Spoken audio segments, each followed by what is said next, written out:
On connaît tous plus ou moins Socrate. Mais son procès, ça, c'est une autre histoire. Une histoire incroyable où l'un des plus grands esprits de tous les temps se retrouve face à ses juges, dans sa propre ville. Et c'est Platon, son élève le plus célèbre, qui nous la raconte. Salut, bienvenue sur notre chaîne Découvrons ensemble. Et si on découvrait ensemble une vidéo, un déclic? On est en 399 avant notre ère, et là, coup de tonnerre à Athènes. La cité condamne à mort son propre penseur, celui-là même que l'oracle de Delphes avait désigné comme le plus sage de tous les hommes. La question est simple. Pourquoi? Comment a-t-on pu en arriver là? Pour comprendre ce verdict, il faut remonter le temps. Direction le tribunal, pour examiner de plus près les accusations et sentir l'atmosphère électrique qui régnait alors à Athènes. Sur le papier, les accusations sont lourdes, très lourdes même. Portées par 3 citoyens, Mélétos, Sanitos et Lycon, elles sont au nombre de 3. 1. L'impiété. Socrate ne respecterait pas les dieux. 2. Il introduirait de nouvelles divinités. Et 3. Le plus grave, sans doute, il corromprait la jeunesse. En gros, on l'accuse de saper les fondements de la société athénienne. Sauf que voilà, Socrate le dit lui-même, tout ça c'est de la poudre aux yeux, un prétexte. Les vraies raisons sont bien plus profondes, personnelles et politiques. En fait, ce procès, c'est l'aboutissement d'années de rancœur accumulées par l'élite d'Athènes que Socrate a publiquement tourné en ridicule. Loin de se démonter, Socrate va complètement renverser la situation.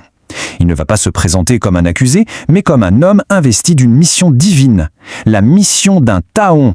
Oui, l'insecte qui pique pour réveiller. Et cette fameuse mission, d'où vient-elle? Eh bien, tout part d'une réponse de l'oracle de Delphes. Nul n'est plus sage que Socrate. Socrate est le premier surpris. Lui, le plus sage, impossible. Il est persuadé de ne rien savoir. Il se dit qu'il doit y avoir un malentendu et il décide de mener sa propre enquête. Le voilà donc parti dans les rues d'Athènes. Il va voir les politiciens, les poètes, les artisans, bref, tous ceux qui passent pour des sages. Et à chaque fois, c'est la même chose. Leur savoir n'est qu'une illusion. En exposant publiquement leur ignorance, il se fait évidemment des ennemis très puissants. Et c'est là qu'il comprend le sens de l'oracle. Sa sagesse à lui, ce n'est pas de tout savoir, c'est de savoir qu'il ne sait rien. C'est cette conscience de sa propre ignorance qui le rend paradoxalement plus sage que tous les autres, qui eux sont ignorants tout en croyant savoir. Il se voit donc comme ça, un aiguillon, un taon attaché au flanc d'Athènes qu'il compare à un grand cheval un peu endormi. Sa mission, c'est de piquer la cité, de la réveiller de son sommeil intellectuel. C'est une tâche nécessaire, mais forcément très agaçante. Après cette défense pour le moi original, les 501 jurés votent une première fois. Le verdict tombe coupable. On pourrait croire que l'histoire s'arrête là, mais non.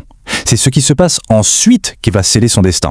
Et le résultat est incroyablement serré. 280 voix pour la culpabilité, 220 pour l'acquittement. Faites le calcul, si seulement 30 jurés avaient voté différemment, Socrate était libre. Il est passé à ça de l'acquittement. La procédure athénienne veut alors que l'accusé propose sa propre peine.